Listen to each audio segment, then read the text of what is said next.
Welcome everyone to the L7C podcast, My Hero Academia edition. Today we have a super special episode for you all today because today marks the 100th episode of My Hero Academia. So besides our usual 4-episode recaps, which we're going to recap 8 through 12, we have some special stuff about the 100th episode. And when you're talking My Hero, we have our My Hero enthusiast. Andrea, how are you doing today, ma'am? I'm doing great. How are you? I am doing great. Since we just finished watching the 100th episode, that milestone creeped up super quick. Yeah, it did. Oh my gosh. You mentioned that to me and I was like, wait a minute, what, really? It feels like it's too soon for 100 episodes, but at the same time, so much has happened in these 100 episodes, it makes sense. Yeah. So 5 seasons, 100 episodes. Like I said, we're going to review 8 through 12, and then we're going to have some special questions that we did for My Hero since it's the 100th episode. So where we left off at 8, unfortunately, it was a sour spot for Andrea because we left off the tie of Team Todoroki. And it's fine. We're fine. We talked about that on the last one. She was not really pleased. But then we went in, then we go into finally Bakugo's fight. If you guys remember, last time I said Bakugo is going to get this done one episode. Andrea said episode and a half. I was right. Bakugo got it done. His team won in one episode. Less than an episode. But I was going to say, Bakugo's team won before the halftime thing. If you watch My Hero, you know like halftime when they show like random hero and their quirk. Bakugo's team was already done. And I just... Team freaking Bakugo, if people remember, it was Bakugo... Cellophane, I don't even know. Cellophane, Zero, Tape Boy, if people there. Earphone Jack and Sugar Man. And they were against Jack Mantis, Lizardy, Plowmo, and Welder, who I do like Welder. Welder's quirk is cool. Yeah, it was super cool. And I just gotta say, Team Bakugo, that is all. Not only did they dominate, they beat them in under 5 minutes, and it was 4-0. It was clean sweep. It was exactly what Bakugo was, posturing about going in. And unfortunately, as I say unfortunately because I'm not the biggest fan of his, I can give him mad props for his skills, though. We have seen him posture and be, cocky about his abilities previously, and of course he won the sports festival to back that up. And just like with this, he was going in, hot head, posturing. And Class 1B, Monoma especially being, the backup vocals for the commentary, being like, he's doing it again, we've grown, we've learned, and da-da-da-da. We know he's gonna go in, guns blazing, not gonna care about his teammates. The biggest thing is they did not anticipate any growth from Bakugo, and that was where Class B messed up. Yeah, and you just have to see how that fight played out. I think this was the second biggest one-sided fight I've ever seen in My Hero. Number one is when Lemillion destroyed Class 1A. Oh, for sure. Like, I've not seen a destruction since Lemillion at the end of Season 3, because this was bad. And like Bakugo, when Andrea hinted at his growth, Bakugo now, which is on a new level, he wants complete victory. No injuries on his team. No injuries from bystanders, which you just saw a little bit in the 100th episode. Like 4-0 sweep. That he wants total victory, and he now includes victory to include saving people, because that was like the big, philosophy difference between Deku and Bakugo, which also somewhat overlap, is they both want to win, but they want to win for different reasons. Bakugo was like, I want to be a hero because I want to win all the time. Deku's, I want to be a hero because I want to save people. And you see him through his thought process. I don't think he says this out loud, but he does mention in the episode, like, winning is saving everyone. So for him, with his personality especially, is exponential growth. But again, I'm not his biggest fan, and now I feel like I'm talking about him a little too much. Yeah, I also think now, which I'll bring back the not biggest fan in you, I think now it's been, since season 2.5, 3, the Bakugo versus Todoroki fight discussion is officially dead. Like, if they fought right now... Bakugo yes, he takes it. Him. Okay, I know. Rub salt in the wound. It's fine. I'm just saying. I mean, we all wondered... Everyone wondered, like, if Todoroki used his flames, I'm with you that I think he would have won that fight. At that time. So we've always wondered what would happen if those two fought. But now, it doesn't, especially because obviously Bakugo gets more screen time, Heroes Rising, all that stuff. But after seeing that, and after seeing Todoroki struggle against the Steel team, but then Bakugo just come and win 4 minutes after that in a sweep, yeah, that discussion is officially dead. For now, it's tabled. That's what I was going to say. I was like, I'm hoping that argument can be revived, because obviously there's been a lot of screen time around Deku and Bakugo,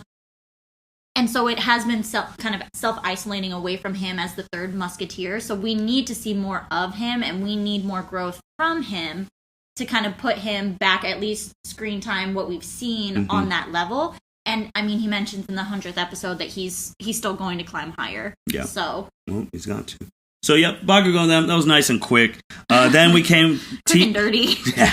Team Midoriya came in there. It was Midoriya, Grape Juice, Pinky, and Uraka. And they were going against Emily Mines, Phantom Thief, Rule, and Shinso. Remember, Shinso was in the first fight, and he was in this fight again. And there's a lot of crazy things that happen. I'm not going to spoil some of the craziest things, but Andrea was almost the smartest My Hero fan on planet Earth, because there was a scene where Monoma did touch Deku, and Monoma, everyone knows the One for All full cowling sounds by now, and Monoma had the green sparks, and Andrea literally shot up, and it's like, oh my gosh, and you got to check the episode to see if she was right, but she called it. Monoma touched him, and he lit green, and we were about to hear Monoma say One for All, even though he didn't know it, but like in our brains we were just like, no way. I was legitimately, like you said, I got up, I screamed, guys, like out loud, I screamed. Oof, you just have to watch it, you do. So yeah, and then we don't want to spoil the biggest things with Midoriya that happened, but there was I want to talk quickly, but they were talking about their strategy to beat Midoriya's team. I think it was Rule who said that Midoriya is, from her last scene, as good or a little bit better than Bakugo fighting wise, which I was even a little hesitant too after seeing that thing that Bakugo just did. But Monoma said a very good life quote that we're all supporting characters in someone else's main story, but sometimes you got to be the main character in their story. So when he said that, I was like, all right, that was a very good quote there, but. Still don't like him. It's fine. So, and yeah, I know, but it was a very good quote there. And Midoriya's team takes it. You're going to see how to take it. There's a lot of crazy things. The fight almost gets stopped. The fact they did take it, though, with everything that was going on to start, because trust me, as soon as that went off, I was like, there's no way. There's no way. Honestly, for me, without spoiling too much, I feel like Shinso is the MVP of the whole fight. I have one of my next things is that Shinso was the MVP of the first half of season 5. That's true. I mean, he saved that fight, and then obviously the beginning fight, and I think this fight was crazy too because it's obviously about Midoriya and Shinso, but I know you hate him, but Yes. Mineta. It's crazy that Mineta put so much. He put in work. He did. And I told you, like, even at, of course, you still had to have a moment where he smashes right into Pinky's breast. Yeah, but always have to have the moment there. But the fact that when you're thinking about how much he improved with, like, his grape thing, that he could put the vine and, like, anytime something like that is wild.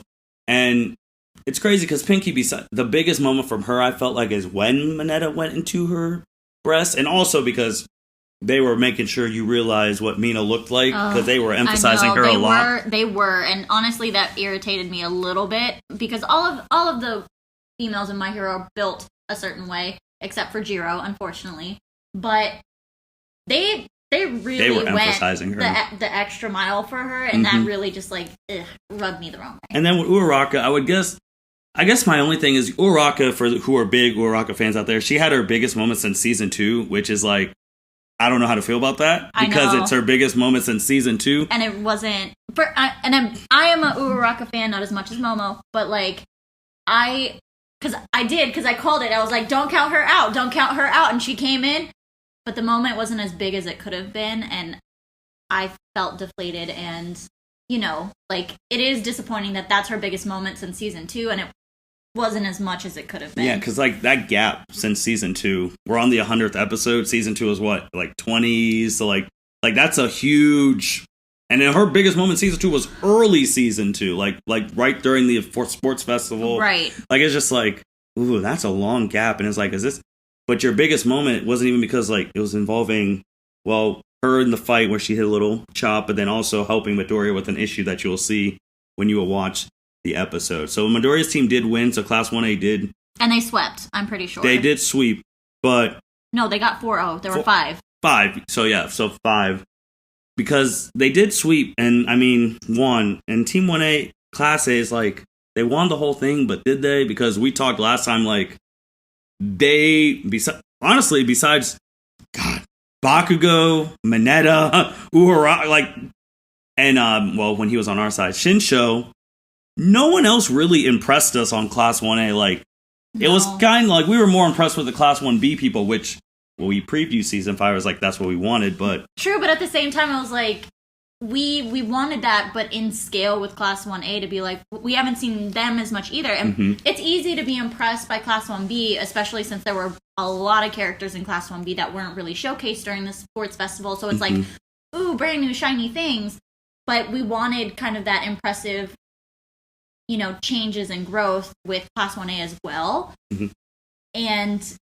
just didn't scale out that way, at least not for most of the characters. Yeah, so Class 1A won scorecard, but I feel like Monoma even said, like, Class 1B really, they outshined them. Like, it was to the point where it was almost embarrassing. We already talked about Shinso, like, he was the MVP of these first 12 episodes, and you'll see what his faith is, because remember, he's trying to get in the hero course, so you'll see what happens there. So then once that's all done, we hit into, like, the 100th, and we get a little flashback into a couple seasons, but Bakugo and Todoroki still haven't passed their provisional thing, so we could spoil that. They have to go back and pass that. We can't spoil what happened at the beginning of the episode, because that'll spoil what happened to Midoriya, so you have to check that out, because Bakugo and All Might are helping him. There is one thing of episode 100 that I truly love. My girl Eri is back with my guy Lemillion, and we had Eraser. And we had Monoma. Yeah, Monoma had to come help. Can't spoil that either for y'all. You have to check the episode why Eraser wanted to get him to come help with Eri. But it's also important that, you pay attention to what that is, because it also gives you an insight as to how Midoriya's quirk is set up. So, not to spoil too much, I'm not going to say anything. So then, so when we go, it's a provisional thing, and then you see the Wind Dude and Cammy and all, and then there was this green lady who we had no idea who she was. But then you had Bakugo and Todoroki in the car with All Might, and of course, as soon as they passed, we could say that villains came. Oh, yeah. And then you see Bakugo and Todoroki put in some work 30 minutes after getting their provisional thing, and like we talked about with Bakugo, there was a moment there where, again, he wants no injuries, no casualties. Like, the old Bakugo would have let the person who a pipe almost fell through, but he's like, nope, saved them, and went back to kick some. And he, secured the stolen items way ahead of time. We didn't even know. So his improvement is crazy. And then also, we finally, if you've been watching the episodes and you don't stop after the episode and you watch the end credits, we finally know what the party is about. Yes. So definitely you'll be like, oh, so this is what the party is. And then that was really like the 100th episode. Like, it showed that this part is over. So now we're probably going to get into the villains stuff, which is going to be interesting. Yeah. We saw in the previews where some of them were talking about there's something maybe devious going on. In the episode 100, we saw some super shady building. Yep. On the news for some reason. Couldn't quite make it out personally, but it's like, this is not looking good. But with Bakugo and Todoroki getting their provisional licenses, as well as, Class 1A, that means they're all capable of doing hero work at this time. And it looked like in the preview that might be the start. I do think the villains are going to come back in, but it is going to be interesting to see what exactly the type of hero work everybody's best suited for, and if anyone is trying to force themselves into a category that might not be a natural fit, but they come into anyway. So that'll be interesting, I feel like, going forward. And is agreed, and we're going to have to wait and see on that. But let's go into the 100th episode special part of this. Obviously, it is the 100th episode, which is so wild.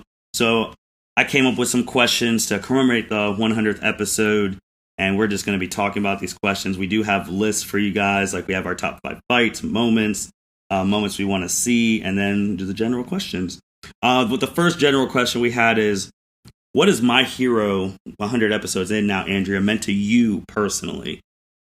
That's a really tough question to open with, honestly. And I don't know. I just feel like My Hero for me has been a reprieve of like a very happy. Maybe the show itself isn't necessarily always happy, but it brings me joy.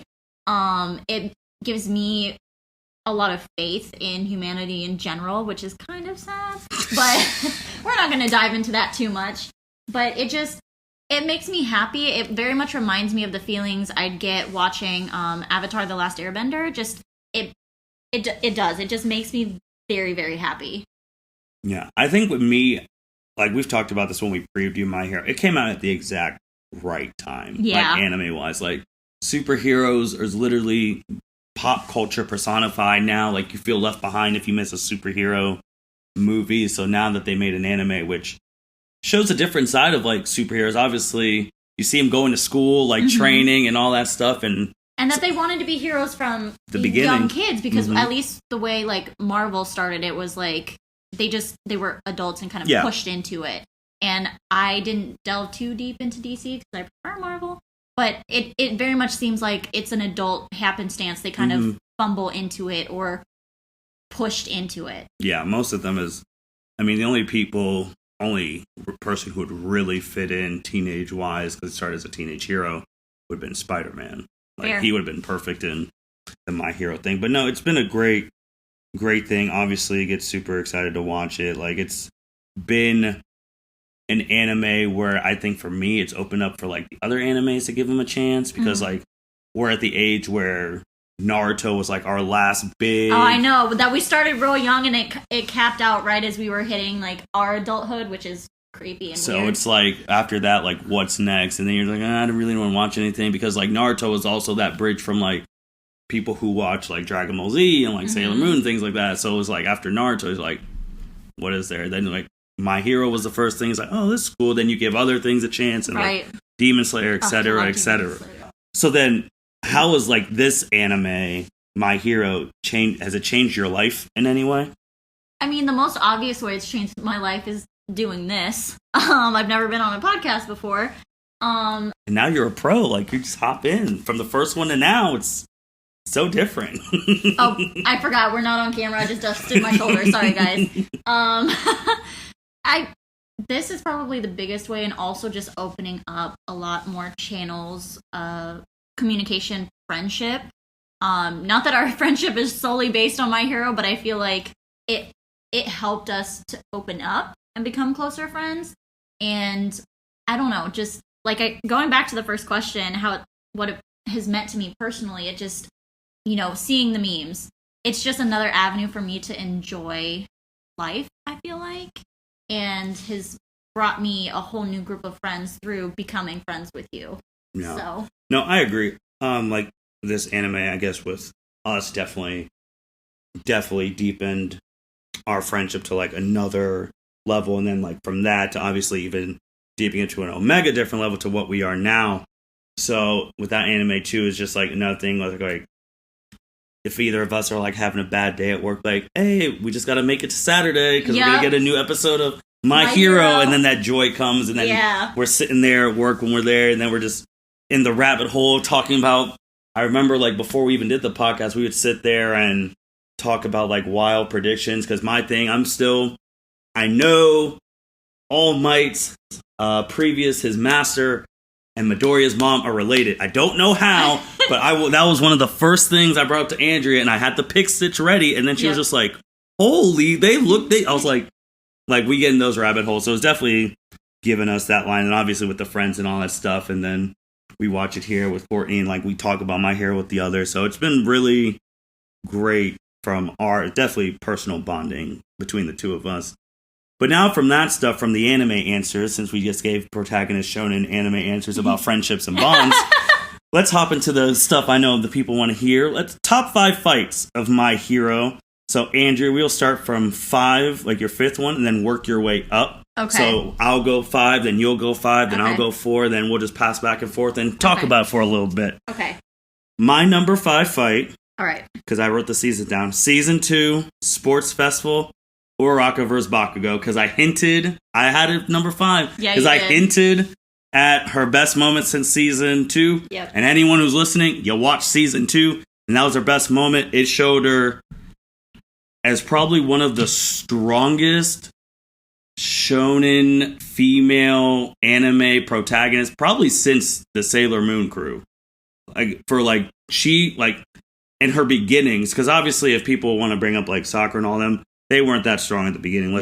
She definitely was not. No. Like, but I'm just Sakura versus Shippuden. Shippuden's a totally different argument. Because I'm just thinking, like, from beginning, like, that was probably the strongest I've ever seen anyone, like, emphasize on a female character. Going against top 2, he won the sports festival. And right, and he was, and he had the personality that he did then, and kind of that ruthless reputation, and the whole situation around that fight was even the bystanders, the pro heroes in the stands were like, hey, like, take it easy, like, she's just a girl, and everybody was shocked when she didn't almost have it, I feel like, just a little bit more, but she spun everything on ahead, and even the pro heroes were like, dang, we shouldn't be judging her skills based on her being a girl, like, she had her moment. But that was, I guess, with that girl thing, that was another reason why that moment is my top 5 fights, because, especially in anime, because obviously women and men hit each other all the time, Bakugo did not see her as a girl. Right. He saw her as a worthy opponent. And Bakugo even said that as, like, who said she's weak? Right. That's the biggest validation Uraraka's gotten in the whole series. Like, Bakugo did not... I know, you saying that just gave me chills all over again, because it's true, because even Deku was... And he's the one with the crush on her, is like, oh, I came up with this strategy for you. This is how I think you need to do this. Like, oh my goodness, like, this is going to be, if you don't use this is not his words, obviously. It could be, you could get killed. Mm-hmm. Bakugo was the only one who was like, no, I trust that she is going to put up a fight. Mm-hmm. Why would you guys think she wouldn't? Yeah, especially in the times that we were in, like, Bakugo, who is a hot-headed a-hole at that time, fully respecting she did see in the appearance sometimes, but when it came to that fight, he did not see a woman, he saw an equal. That's why it was my top 5. What's your 5th? So my 5th, because I bumped Bakugo versus Uraraka to honorable mention, my 5th fight is Kirishima and Facom versus Rappa during the overhaul arc. Kirishima just, for me, came out of nowhere, and it's not nowhere per se in the storyline, but he wasn't necessarily one of the characters I really had my eye on until, he had his moment one-on-one with that villain, but until this particular moment with Facom. Plus, also getting to explore what Facom's quirk could be was very interesting for me. And I just very much enjoyed that level of trust bond, and Kirishima's, plus ultra mentality. What is his biggest thing about being manly? Yeah, being manly, being Red Rocket, unbreakable. I would say with Kirishima, I mean, he was definitely he was in top 5 most important people of season 4. Mm-hmm. I mean, because obviously the 4, not in any order, Eri, Midoriya, Lemillion, Overhaul. I'll say Kirishima. I mean, that's a good one on you.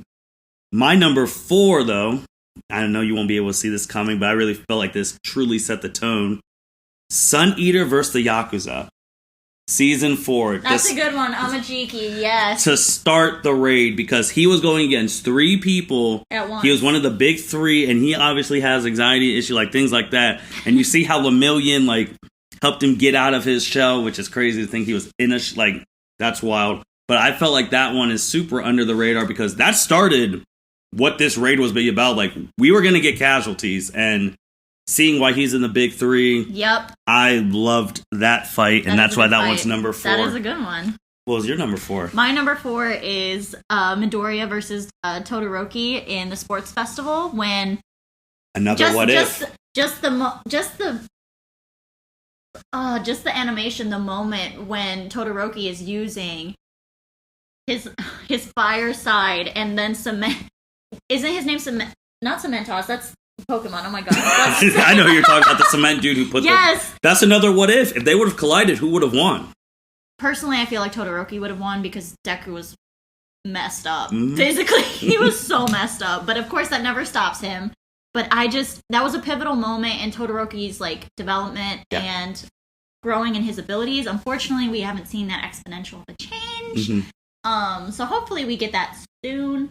But the other thing is we start to see Deku's, level of Takno Jutsu coming through. So fair enough. That was your number 4. My number 3 was actually your number 5. Okay. It was Kirishima and Fat Gum versus Kendo and Tengai. Just because, like we already stated, like he really just shot through another level in season 4, and because if people like a red rocket, good pun on you. Because if people remember, Sun Eater is, I would say, Fat Gum's protege, just like Lemillion was Night Eyes. So, like, he was setting the way for them, and they got that fight, and you see him when he thought about Mina, like, whatever their thing, we're like, oh, well, there's that married couple coming in 2020, whatever, but I'm not for it, but whatever. That was my top 3, because you also saw Fat Gum get super skitty, and, like, they were going, and, like, you for a split second thought, Kirishima is dead. Dead, yeah. And, like, again, like, from the Sun Eater to Kirishima, you really start seeing the stakes of what they're doing. So that was my number 3. What was yours? My number 3 was I did Bakugo and Midoriya season 3. The end of season, yeah. Again, I think I might just be a sucker for really quality animation because I still think about the moment where Midoriya does that like mid-air spin and the kick that barely misses the front of Bakugo's face. Like it was just so well animated and the emotional stakes. Plus, we also have that essentially breakdown moment for Bakugo where he's like, why am I the one that ended All Might? Why? And you finally get a crack into like his emotional status. Again, we do see him as a hot-headed asshole, but we start to see that there's more. Like any human being, there's more than one facet, but it also doesn't come out as the like anime stereotype where as soon as you get that crack he's got a 100 totally 180 personality change. So I do appreciate that. Do I wish he was still a little nicer? Yes, but that was an amazing fight. No, that was really good. The only reason I do not have that on my top 5, and the only reason is because I think they're going to have another real fight, and that's going to top that. That's the only reason I did not have it on that top one. My number 2, when you hear it, because I don't think it's on your list, you're going to kick yourself. I swear. Number 2, which I personally think would have been number 1 if it wasn't for my number 1. Midoriya, Todoroki, and Ida versus Stain. Season 2. The Hero Killer. Before my number 1, that was my number 1 fight of My Hero. That fight, that was one of the best fights. From an emotional thing, Deku just learns full cowling. Todoroki's using his flame. Ida's trying to get revenge for his brother. Stain is trying to rid the world of these superficial heroes, and the only one who could kill him is All Might. Like, and he acknowledges Midoriya as a real hero. And then, like, when the music starts playing, when Todoroki says go, and Ida's foot heats up and he goes, and then Midoriya's like one for all, full cowling, and he punches him on one side. Ida kicks him on the other, and you get that shot at the end. That's so, yeah. That is the second best fight in My Hero, in my opinion. Oh, man. Man. You were right. Yep. Kicking myself. I completely... Not that I forget about that fight, because that is a pivotal fight. It's just... I don't know. I think I wanted to do a lot of main characters versus each other.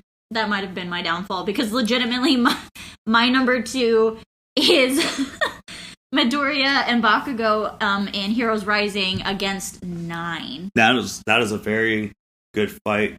Now it kind of tainted it because I found that plot hole from when you watched Midoriya and like so. But no, that was a really good one. Obviously, if you've seen the movie, Midoriya gives Bakugo one for all 4-bit, and they beat 9, and 9 was like a baby all for one clone. And yep, with major drawbacks. But yeah. I think that also just points to my own bias towards visually beautiful fights, because that fight fantastic. Was so, oh my god, it was so pretty. No, it was one of the best. It's crazy now because now it kind of gets underappreciated because we just had Rengoku versus Akaza. Oh, I know. So now people underappreciate, because just 2 years before that, 2019, which that was a lot of anime heads' last movie before COVID started. Yeah, it was the last movie I saw right before the COVID shutdown, actually. No, but that one would be an honorable mention to me, because it's just like, I can't put that over the Satan fight. I just can't.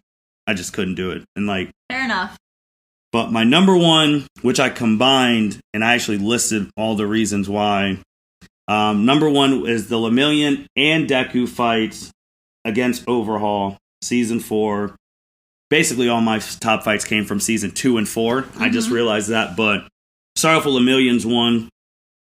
If you remember when Lemillion beat the dog hell out of Class 1A. Yep. And this is when Endeavor's still alive. Eraserhead, who we have deemed, obviously he is their Kakashi. Yep. He said Lemillion is the closest to being the number one hero right now. As a senior in high school. While all these top heroes are still like playing at being number one. Which was super telling, because obviously Eraser is there with All Might, so that was super telling. You saw why he was the closest to being number one. When he had his quirk, he was beating the hell out of Overhaul. Like, they admitted that he is stronger than Overhaul. They had to use the quirk stealing gun bullet to take him out. And even when he didn't have his quirk, he did not let Eri get touched once. Mm-hmm. And just a shout back to like Rengoku did not let anyone die in the Demon Slayer movie, and Lemillion did not let Eri get touched one time, no matter what. And then obviously when you go from that fight straight to Deku and Overhaul, which was obviously the 2020 fight of the year. And it's also the first time you get the Might You song by Michaela Phillips debuting, which was played in the movie as well. That helped that fight. So, yeah. And you saw the animation, you saw Deku go 100%. You have an English song going. You're just like, oh, they spent a lot of money for this episode. And I remember tweeting... For these moments, not even that. Yeah, for those moments. And I remember tweeting out, I was like, after, like, this is now Deku's era. Like... This is it. You had, which now... Tanjiro is going to have something to say about that now, but for sure. At that point in time, I was like, it was Goku's era, it was Naruto, Ichigo, well, Yuffie he's still going. Luffy, it was there. Yeah, Luffy's still going. It was their era. After he went 100%, and you remember that shot where he turned and his eye lights up? Yes. And like when they had the 100 million punches, I was like, this is Midoriya's era. Those two combined, I combined them. That was the best fight in My Hero Academia. What is your number one? My number one, I did not include the Lemillion mashup versus Overhaul, but my number one was Deku v Overhaul. Just, that fight was amazing. It was a culmination of all his hard work. A little bit of luck as well, that Ares' quirk would be able to not regenerate. Regenerate's not the right word, but essentially keep him from hurting himself, so he was able to beat Overhaul. If he didn't have Ares... This would have been a different story. Which is kind of crazy too, because I would like to include, like, Lemillion didn't need Eri to beat Overhaul, right? Which is, you see how wild that is, right? Like I'm just like, and which we don't want to go in this rabbit hole, but do we not? If Overhaul deemed Deku as strong, which he was not, which I don't even know if he's still, I don't think he's still close now. If Lemillion had his powers, if he deemed him the same threat. And Midoriya actually would have got hit with that quirk stealing. Like, would that have shut off One for All, though? Because after what we've seen, One for All is different, but that was never brought up. Like, why don't we just shoot him with the bullet? You used it on Lemillion because you were getting your ass whooped. Right. But that's a rabbit hole question for everyone listening. If Deku was hit by that bullet, would One for All have disappeared? That's the thing. But no, we had some of the same fights on there. There's a little different stuff. I know you are really kicking yourself about forgetting about the staying fight. I know. Oh my goodness. Yes. But we'll go into now our top 5 moments of My Hero. Since I started 5, this time you get to start. What was your 5th? My 5th favorite moment for the entire series is going back to the My Hero Heroes Rising movie is the moment where we see Midoriya and Bakugo both using One for All. Just the Detroit Smash to yes, change the weather. Just both of them lighting up and just, oh my god, that gave me chills watching it. I was so excited to see that movie a second time because of that moment. It was just, that's one of my favorite moments, but it is only number 5. My number 5, I'm gonna go to Deku's first Smash. The first one, because it was the first time we saw One for All on his body, and he hit that thing, and then you have All Might like narrating in the background, and it set the tone like, oh, okay, this is what we're gonna be doing. So I wanted to shout that out. That was my number 5. What was your number 4? My number 4 is one of the earliest moments, and it's so funny seeing it flashback because you can tell the animation was a little bit different at that time. But seeing the moment where Midoriya just instinctively runs to help Bakugo when he does not have the quirk, he does not know he's going to be able to get a quirk or become a hero for sure, but that's still what he wants with all his being, and he's charging in after his frenemy, I'll say, who puts him down for wanting to be a hero without a quirk, who, for somebody who is so proud, has a giant ego, looks scared to death, being covered by that sludge, villain. And honestly, part of the reason that moment is my number 4 is the look on Bakugo's face, because we don't see he never talks about it. We never see kind of any reflection of that level of fear in him again.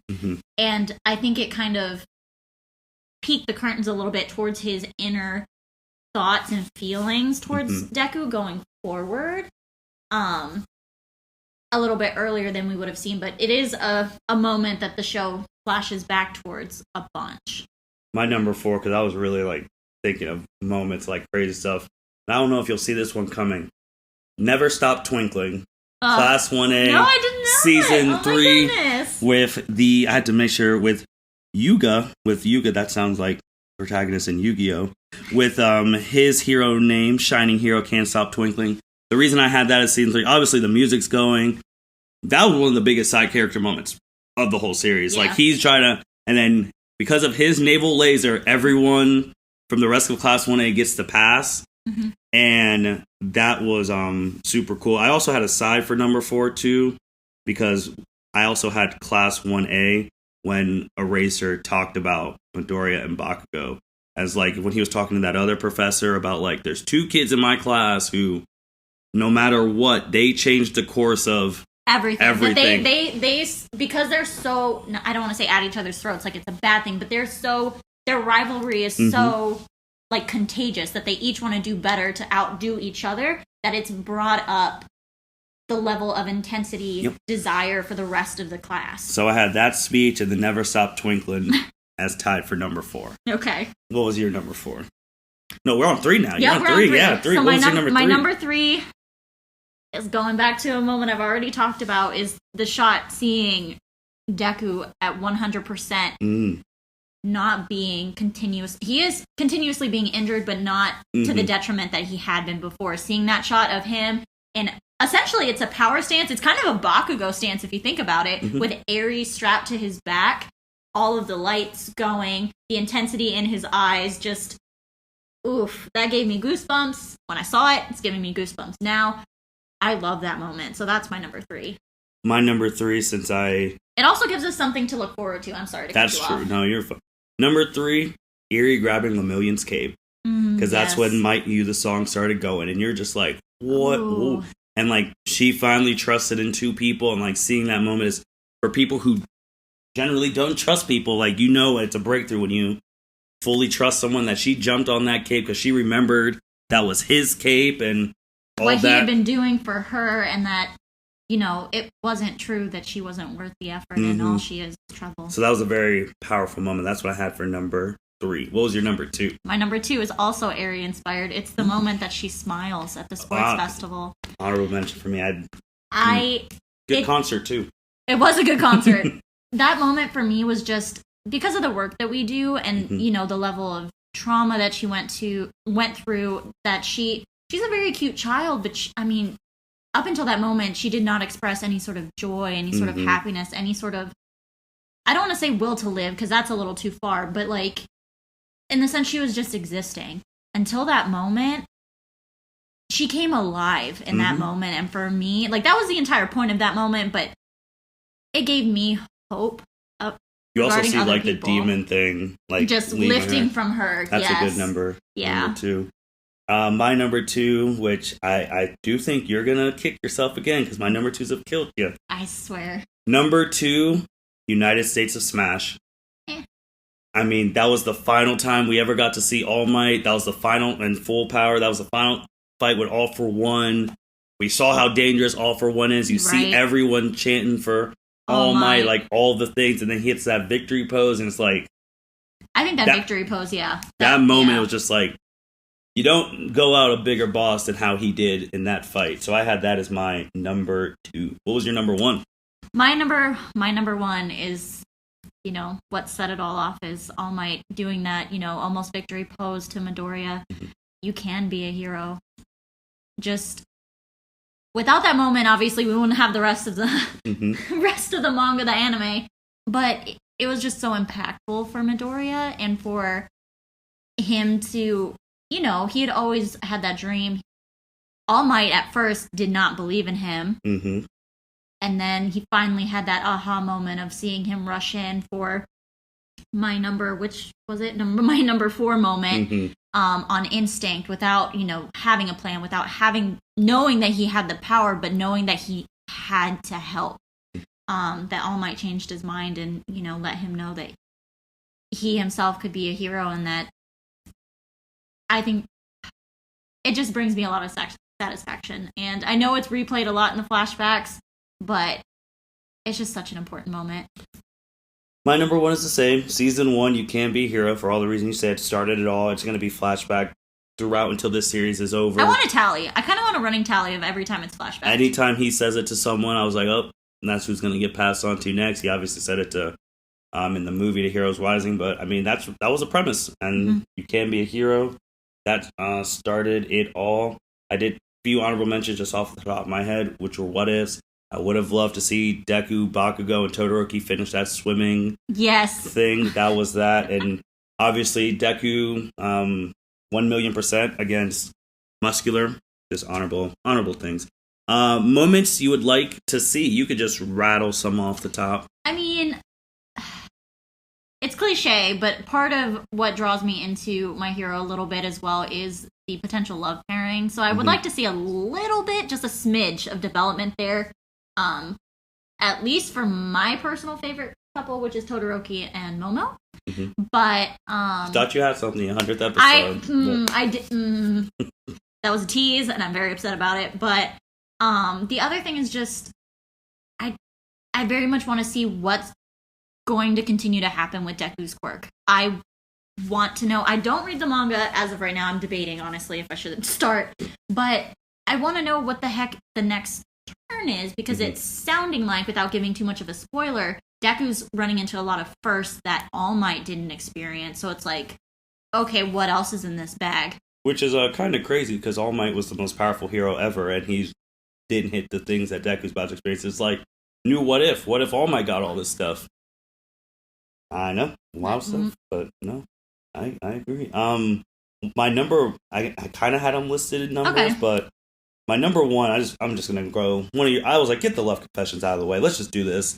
Let's get the show too, and let's just get it out of the way. I don't want to have it like, they're only sophomores in high school. That's the other thing, though, is like, that's the unfair part about it. Is like, I mean, technically, like, well, remember, sophomores in high school and shonen like this, they're like our age. Like they're but I'm like, just get out the way. Just say you love them, blah blah. I mean, I do want Uraraka to do that just so that they can put their feelings, because essentially at this point, Midoriya has put his feelings aside to focus on being a hero.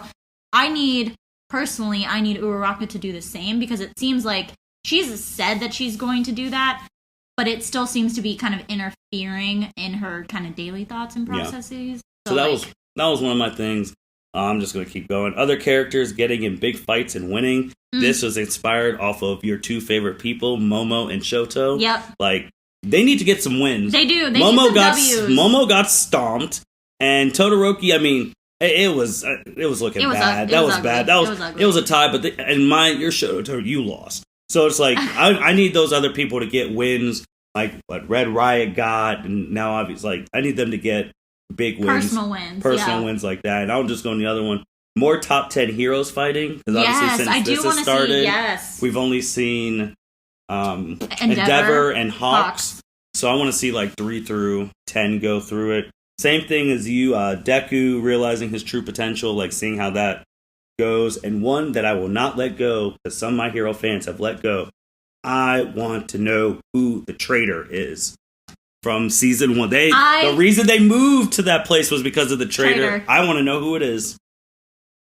Because that will open up so many. Because that's going to open up a lot of things once they find out who the traitor is. I know.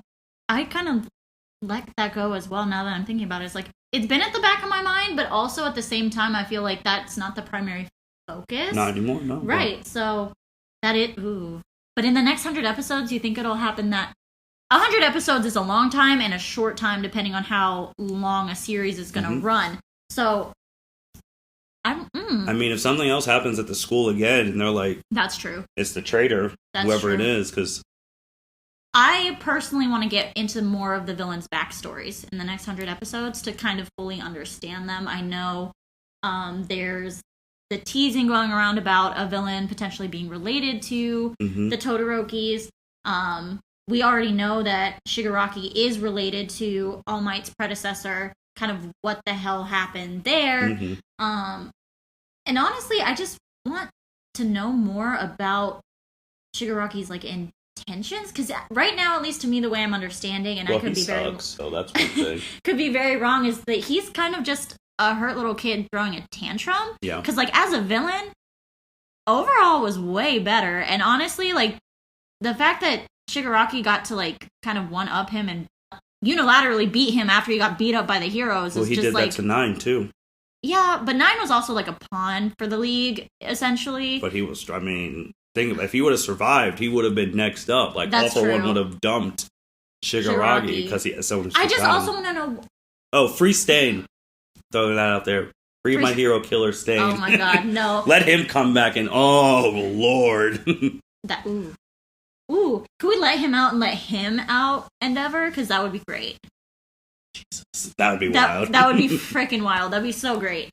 I also kind of want to see in the next 100 episodes more dynamics within the Todoroki family that we did a case study on earlier in a different podcast. But like, I want to know how that stuff is going. I want to know how things are playing out.